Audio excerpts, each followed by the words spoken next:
certains notables dont je mettais les noms ici sur ce plateau, ce qui n'est pas une très bonne chose. Oui, la décentralisation, elle est reconnue par notre constitution, mais il a fallu y aller petit à petit. Parce qu'il y a certains historiens qui pensent aussi que l'indépendance de la République démocratique du Congo, tant réclamée par nous Congolais, avait été, bien sûr, nous avait été accordée aussi d'une manière très précoce. Raison pour laquelle aujourd'hui, nous Congolais ne sommes pas à même de se développer nous-mêmes, à être vraiment indépendants, comme nous dit notre indépendance, ou bien comme nous sommes une République démocratique du Congo, nous ne sommes pas totalement indépendants de nous-mêmes. Par moments, nous faisons des mains tendues à l'extérieur, nous faisons des mains tendues à l'Occident. Eh bien, tout ça, ça nous amène à quoi? Ça nous amène à des dettes non seulement morales, et même financières. Voilà. Très bien.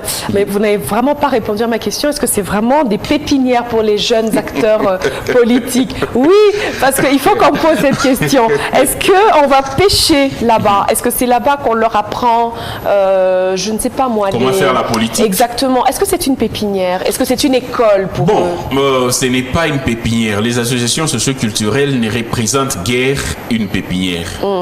Mais de nos jours, vous avez raison, parce que vous êtes journaliste, vous avez vos investigations. Aujourd'hui, les politiques semblent aller pêcher au sein de ces associations socioculturelles. Voilà. Et ça, selon moi, c'est vraiment une faiblesse des dites associations socioculturelles. L'association socioculturelle, d'abord, c'est sauvegarder les acquis. Très bien. Ou bien les acquis de sa culture. Très bien. La vie sociale, je ne sais pas moi, de son village. Apprendre aux générations futures comment est-ce qu'ils vivent selon leurs coutumes d'abord. Parce que madame, je peux vous dire une chose. Aujourd'hui, c'est bien beau.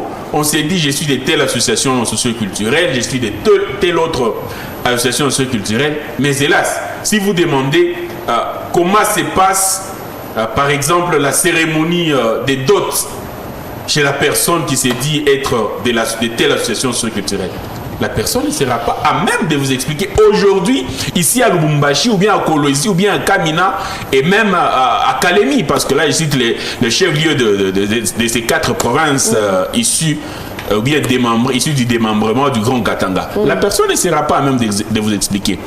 Ça, c'est une erreur, c'est une faiblesse que le politique a eu à dénicher au sein de ces associations culturelles. Eh bien, un politicien ne fait que tomber sur les opportunités qui lui semblent bonnes. Wow. Voilà. Mais dire que les associations socioculturelles sont vraiment des pépinières, des politiques, ou bien de base peut-être électorales, comme nous venions des élections, là c'est faux et archi faux. Très très bien.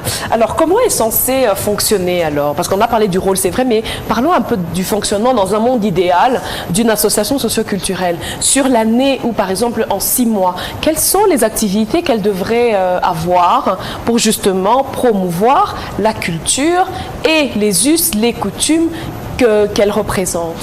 Bon, là, c'est tout un projet qu'une association peut se tracer peut-être à la fin ou bien au début d'une année.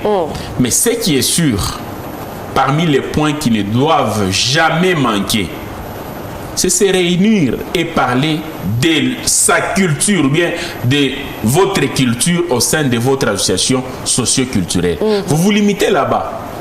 Rien n'empêche que l'un de vos membres, ou bien l'un d'une association socio-culturelle, puisse avoir des ambitions politiques.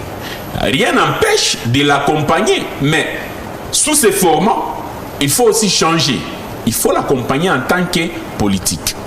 Je disais que premièrement, parmi le projet, si ça ne dépendait que de moi comme organisateur des différentes associations socioculturelles, j'allais mettre le point de parler culture, inculquer la culture de telle ou telle autre association socioculturelle au sein de la génération des générations futures, disons, des jeunes, au sein des jeunes, parce que la jeunesse est l'avenir de demain, quand bien même que ça a toujours été demain, mais c'est à partir d'aujourd'hui que la jeunesse doit avoir les choses en main. Très très bien. Et deuxièmement, il faut quand même que nos associations socioculturelles puissent mettre dans leurs projets, dans leurs programmes, quelque chose de familiarité.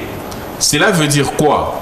Il faut inviter tout le monde, tous ceux qui font partie de la dite association socioculturelle, les inviter, question de se familiariser, parce que, prenons les cas de quelle tribu?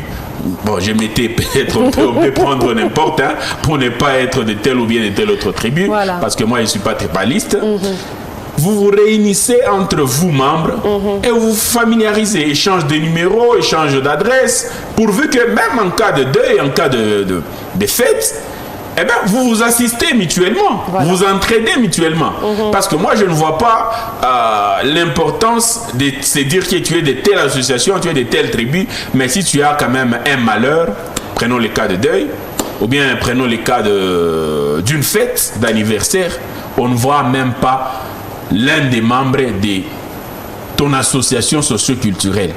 Eh bien là, on dira que non, tu ne fais pas partie de la dite association socioculturelle. Voilà un peu. Mais ce qui est sûr, madame, on doit se dire la vérité. Les législateurs congolais doivent revoir l'existence, les fonctionnements, les bons fonctionnements d'ailleurs